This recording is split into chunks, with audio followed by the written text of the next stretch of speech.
Welcome to Beyond the Cards. I'm Allison DiNicola, your host, and it's my um, very excited privilege today to welcome Isabel Hayes, artist and author of the Tarot of Hearts, which we're going to be talking about today. I'm going to give a little preview of the cover of that box. So, welcome, Isabel. Thank you, Allison, and thank you to all the viewers of US Game Systems and for having me here and for taking the time to listen Uh, to this podcast.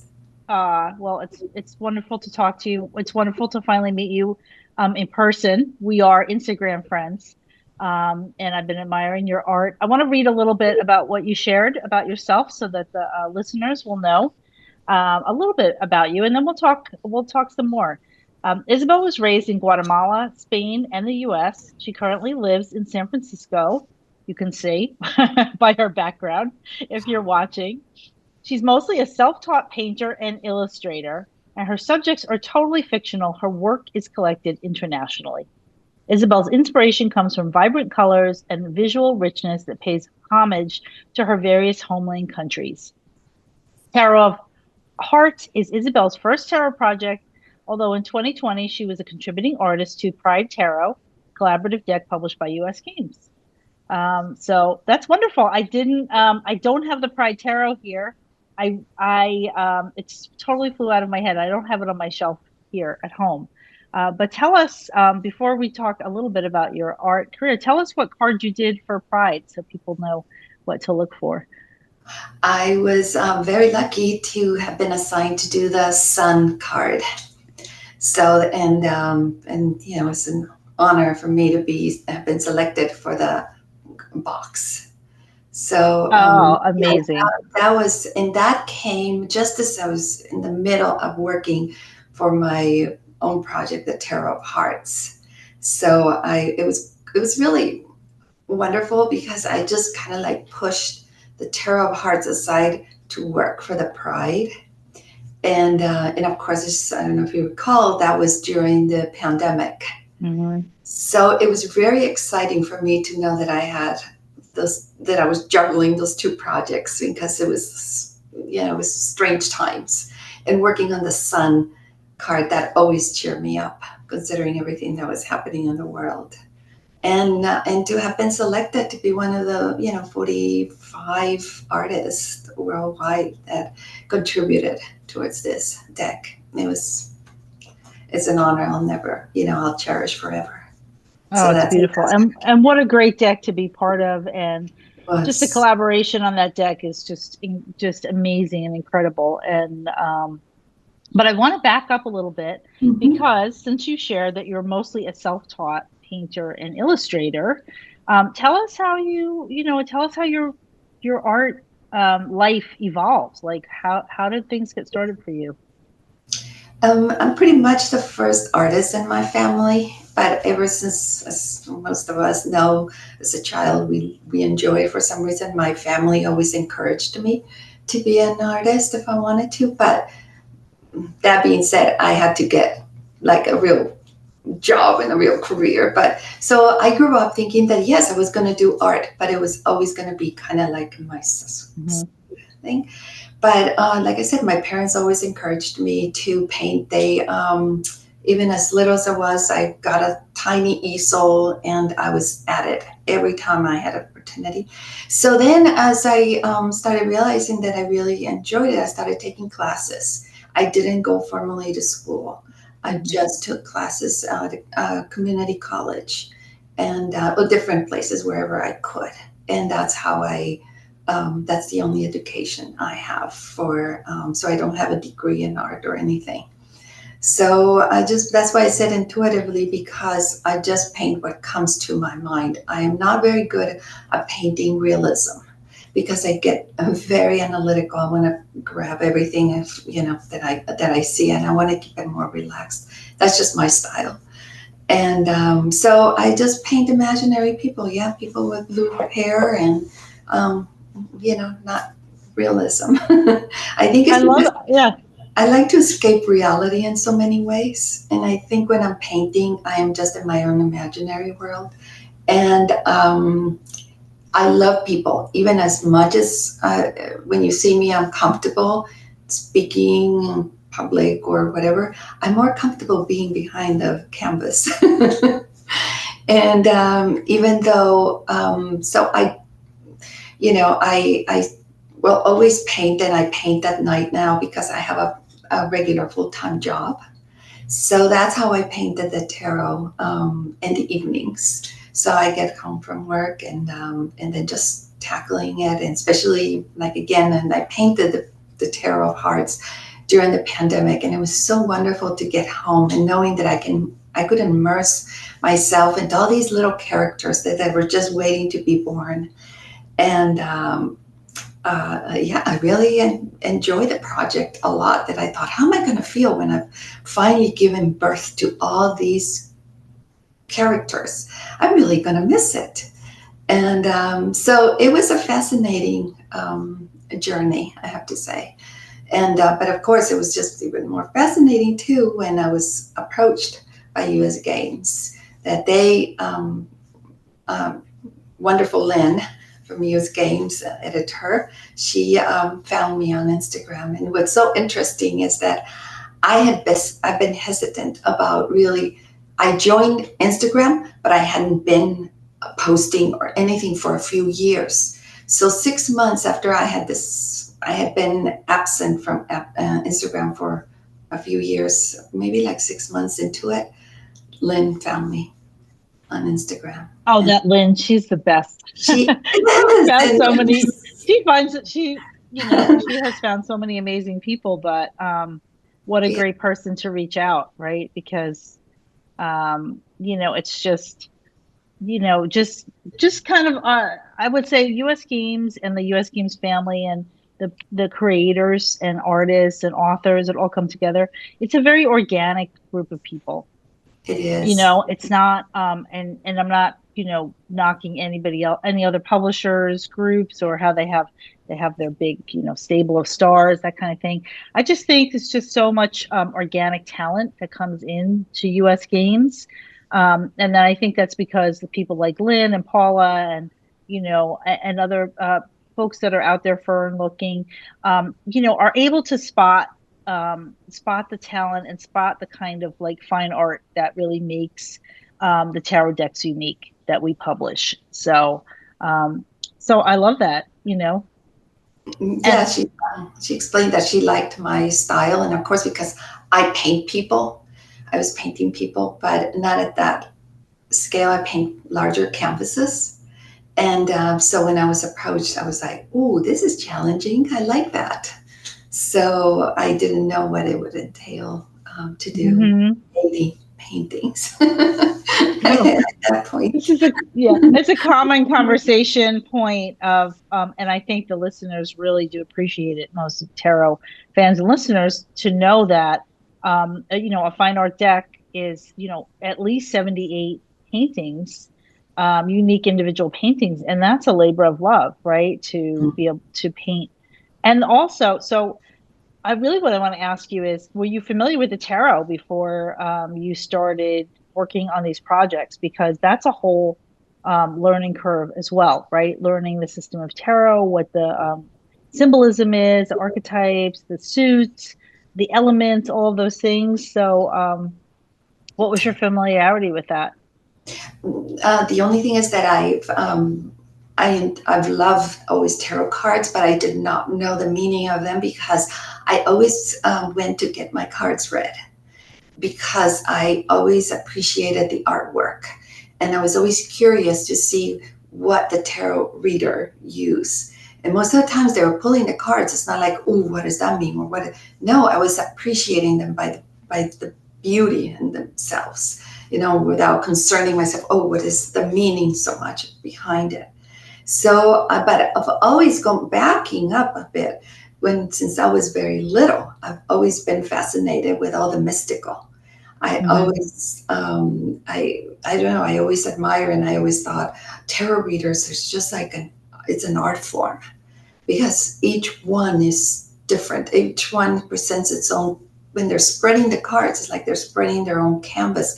Plus, they're introducing another artist there by the creator of this tarot that they're using.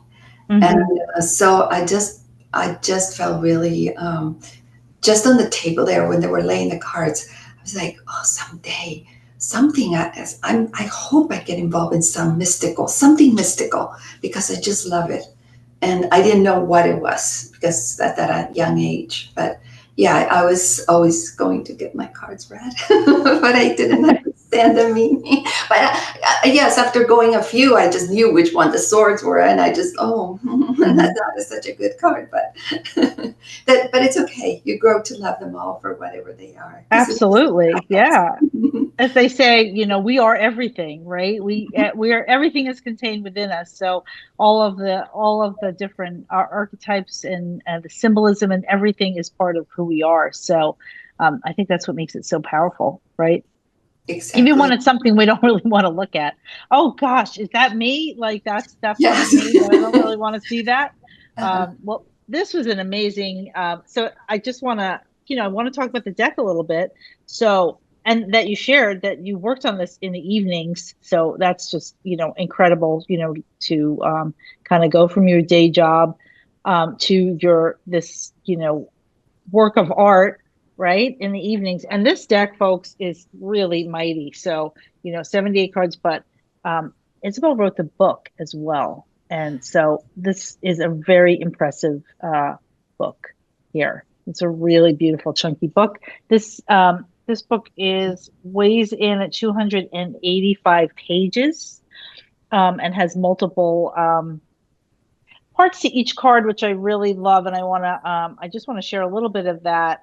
That there's not only description about the cards, but a card message that you call the heart speaks, and keywords that are for an open heart and a closed heart. So rather than doing reversals, I think that's a really beautiful way to do that, to show. And then each has a quote from some famous person or influencer of the arts, let's say, not modern influencer, but maybe there are some in here. And so it's really, really, really an impressive, beautiful deck. And I picked the first card when I opened. I picked was the Queen of Wands, which I just completely love. I mean, it's like that I associate with her so much, and just the sunflower behind, and the vibrancy, and just really, really lovely. And so I love that the faces are from your imagination, and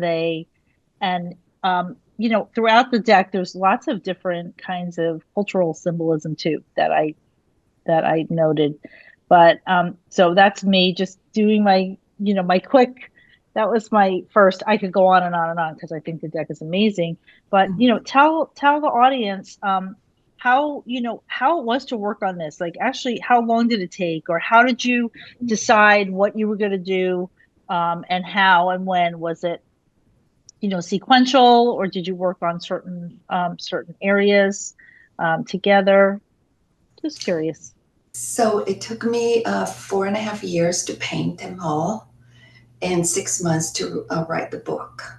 And so I didn't know what theme that deck would have, but I just needed to find something.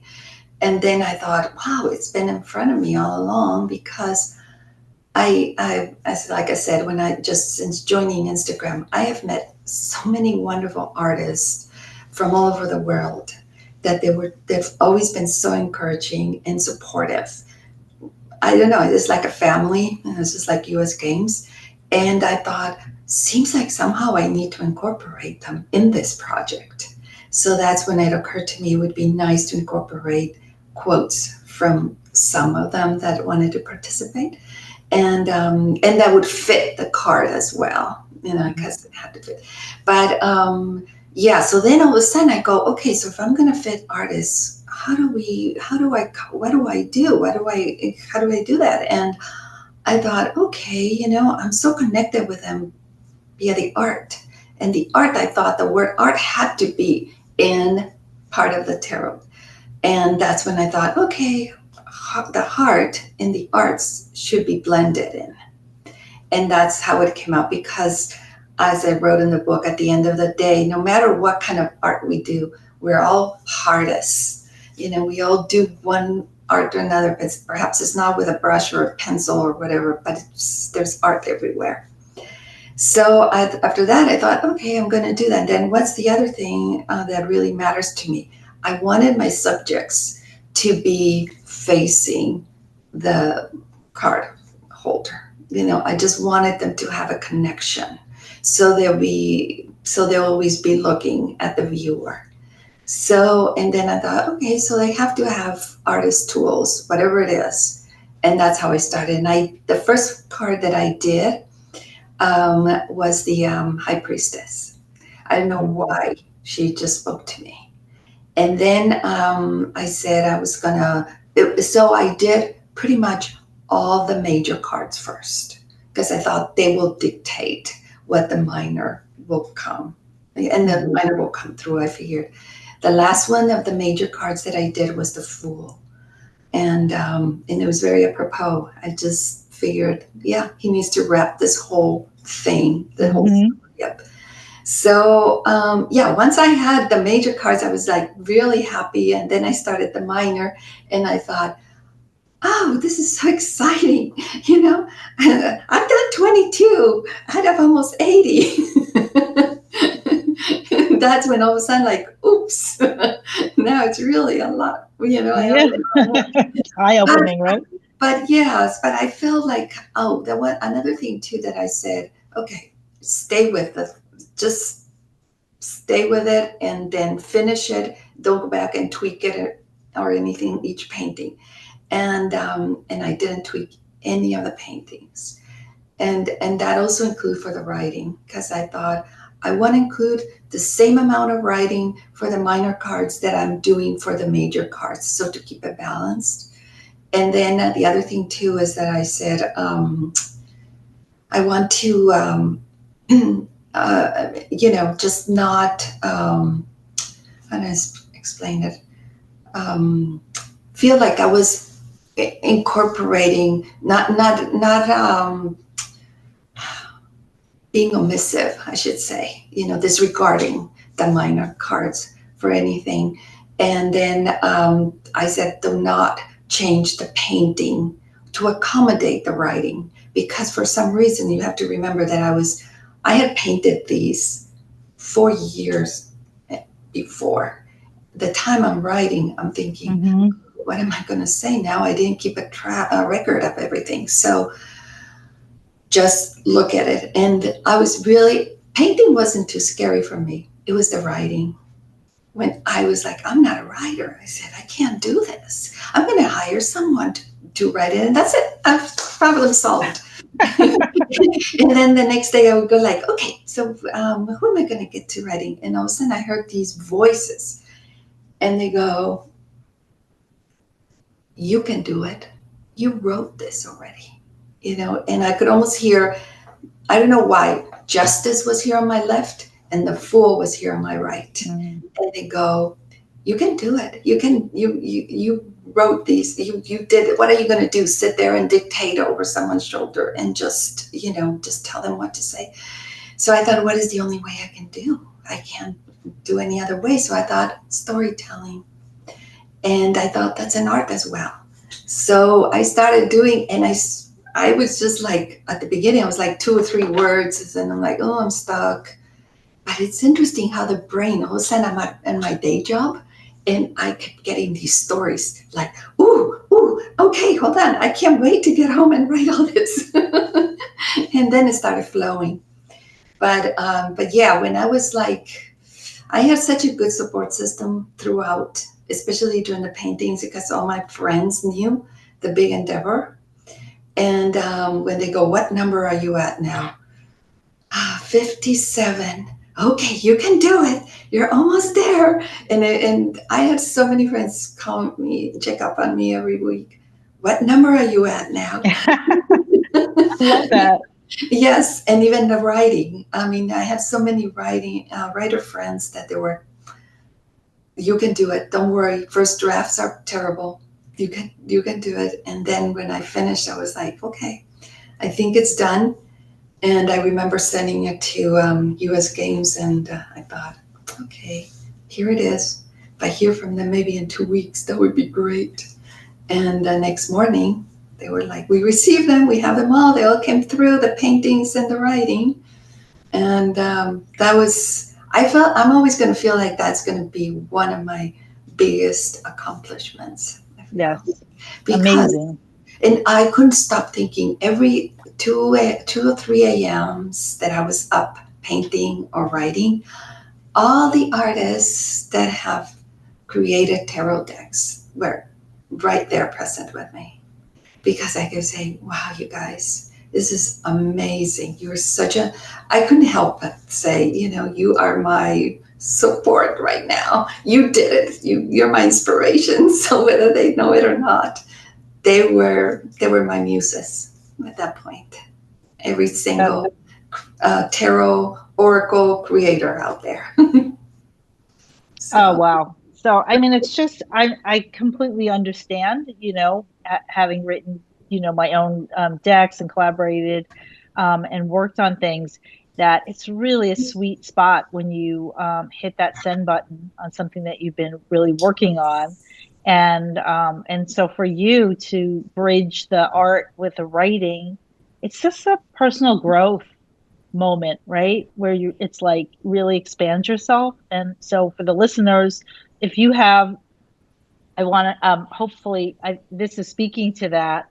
There's so many people that have day jobs, that have creative passions, or have the stories coming into their heads, or have the visualizations of something they want to create that's really meaningful. And I think you are a huge inspiration for that group of people, because you made it happen, and in an incredible way. I mean, this is a beautifully put together, impressive, um, creative endeavor. So, thank you. inspires everybody else, because you can get really stuck in the creative process, not only about time, because of course time is of the essence, having the time, carving the time out, planning the time, but the own internal workings can stop you at any point to say, this isn't good enough, or I'm not getting it, or it's not coming, or and that could be drawing or painting or writing or any of those things.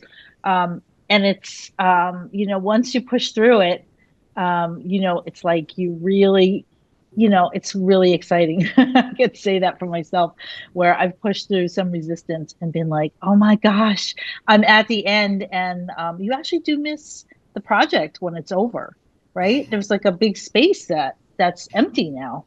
So what do you Yeah. do? What are you doing now? So after the birthing 80 children, I call it. I've been taking a little break, but I've been painting smaller scale paintings, and some of them are boxes, like wooden boxes Hmm, with images of my tarot on it. So that's what I've been doing, and people seem to like it. And beautiful. but I've been mostly taking an extended break from everything, trying to catch up on other things.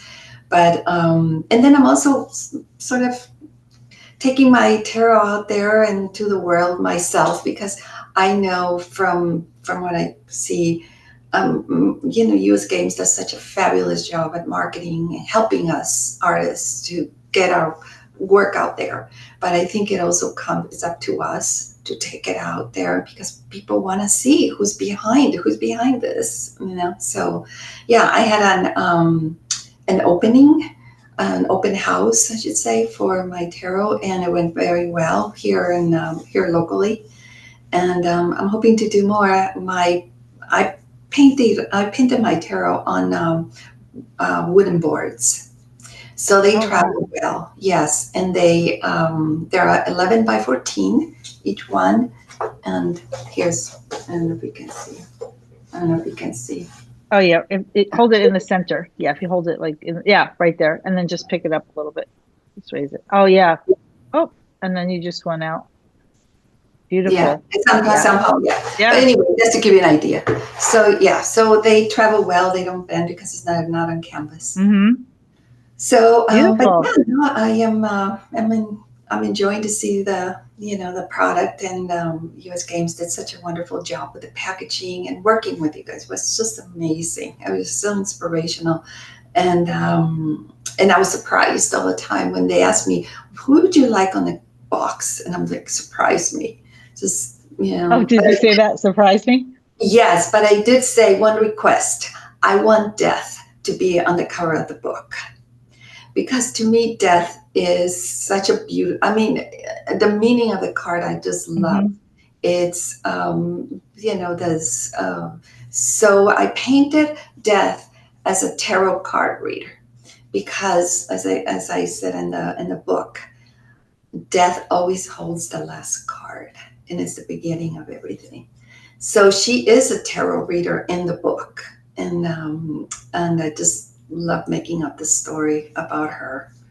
And so yeah, that was my only request, to put on the cover of the book, to have her, Yeah, because I love it. She's she wrote, amazing. she wrote the book, I think. Yeah. She is amazing. And we are actually recording this and today is November 1st, so it is the Day of the Dead. And so Dia when de los yeah, Muertos. yeah. So Mhm. I was just thought, oh my gosh, it's so perfect. It's, just not only the death card, but of course, the ancestors and all that came before, and that inspire us, and have paved the way for artistic expression, and in our life. So um I wanted to ask you two more questions, really. One is what you want people to feel or experience by using this card deck. Like, what's your hope that people, um, you know, receive out of it? Love, and just to feel themselves connecting with it. Because it's such a unique way. Now I understand you have to connect with the tarot, and and I just hope they do. That's all I can ask. And I'm just honored to know if anyone who holds at least my tarot for a few minutes or whatever, whether they connect or not, just knowing that they held it, it is very fulfilling for me, knowing that somehow it was in their life, whatever, if it's long or short period. But yeah, and also too, I don't know. I enjoyed writing the book. It was not painful as I thought it was going to be. So I hope they do read the stories behind each card, because I really put a lot of, like all artists do, put a lot of my heart into it, heart and soul, Mm, and including, I like I said, the quotes by so many living artists that I know. Every time I open the book and I look at one of their names, I'm like, we're in this together. I feel we did it. what a beautiful sentiment. You're amazing, Isabel. I'm like, who am I going to get here? Turn anger and stress into creative positivity. Make art by Todd Anthony, American contemporary artist. So And it's some of them just, are so yeah, short, short quotes, and I am going to enjoy reading this. I'm actually going to read, I've been playing with the cards and looking at the messages and, familiarizing myself with it, but I'm going to read I mean, it's really, actually really nice to take the book and just to read through it and read the story, as it came from your heart, right? Read the story of tarot that came from your heart. So, um, yeah, because I that's would, why I blended the two words, heart and yeah, art, because yeah. it's part of of what's out there. Without the heart, really, we can't do anything. We can't create art. And like I said earlier, everything we do is artistic, whether Hmm. it is with a brush or on campus or whatever it is that you do, writing. So, and I try to incorporate into each card some element of the arts. So there's about writing, sculpture, painting, Hmm. dancing, music, just a little bit of everything everyone. I just pulled a few out. So we have the lovers, and they are, masked, right? Masquerade, yes. Yeah, in a masquerade. And I included Um, two lovers cards because I thought it was just because being that it's the hearts, I thought it's about love and everything. That's why I included two, and it's diverse. I'm gonna go and see if I can just pull it quickly. Well, I already shuffled, I shuffled this deck a lot. Yeah. Oh, So, thank you, oh, Alice. and yeah, and just some of the things that I loved, like this King of Pentacles on the zebra. It just actually the cards really make me happy. They're just Some of very the elements are hidden, so you really have to look. Okay, what is she talking about? The heart. Oh, it's on his hat. You know what I mean? It's not yes. necessarily so. And here's the Fool that you mentioned. Yes, he Um, was the last one I painted of the major yeah, cards. So he pretty much holds everything close to his heart of all the elements. and I love all of the creative aspects in here, the piano, the brushes, the color, the film, every bit of it. So you really, really weaving all of that creativity. Here's your first card, the High Yes, Priestess. priestess. Yeah, she was the She one is. that dictated. She's Mhm. very all-knowing looking, right? I mean, of course, the High Priestess is all-knowing, but she's just the way she's looking at you. She's like, She's studying you. yeah, I find it. Yeah. amazing. I'll just see if I can grab the other. Maybe it's right at the end. So I must have blended it in, so I won't take too much It's time to do hiding. this. It's there. It's Yeah. hiding, it's there, but I will find it.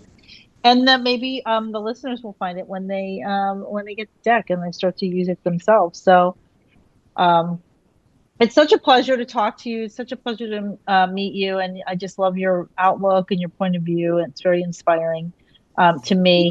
And I wonder if there's any other fun fact, or I always ask people, do you have another superpower? I mean, I always think the artist creators already have this great superpower to do this, but is there something that people wouldn't naturally know about you, or some fun fact, or something that you're interested in that you'd be willing to share? So perhaps, yeah, there's people tell me that I have a high vibrational frequency, I guess, and that's very flattering to me. I think because they appreciate it, notice that right away. I go, oh, yeah, that's something I may perhaps I take for granted, but people pick up on it, and I take that as a compliment, absolutely. And then there's this other thing too that I cannot write with both hands. I'm right-handed, but I can paint, not draw with both hands, but I can paint with my right and my left hand. Oh, that's So I interesting. guess that's Yeah. yes, and I thought to myself, sometimes when they tell children, well, maybe that's not his thing to do because it's not gifted or whatever things to do. Now I noticed that since I was a child, and I go, okay, perhaps I can't do it with my right, but I'll try with my left. And I've been always surprised that somehow. Yeah. So yeah, it was very. So I'm always very happy. I go, okay, so if for some reason I can't paint anymore with my right, I can always use my left. Not I draw. think you're going to be painting for a long time, Isabel. I I think you're hope going to make so. it Yes, happen. Yes. yes, I Uh, do.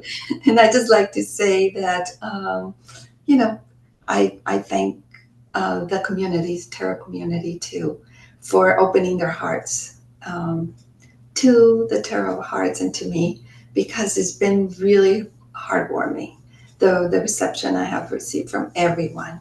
And yeah, I could just even get emotional because this is a new world that has totally, that mm, Lynn and US Games has opened up for me, and that I would have never known. And it's good to put yourself out there, because if I wouldn't have done it, I would not be sitting here on this podcast. aw, So, so wonderful to talk to you. Thank you so much. thank you, And Allison. Thank you, best everyone. of luck. You Yeah. appreciate it, and cheers to all the artists out there. We're in this together. Yeah. Thank you Thanks, very Isabel. Till next time. much. Thank you. Alrighty, bye, Allison.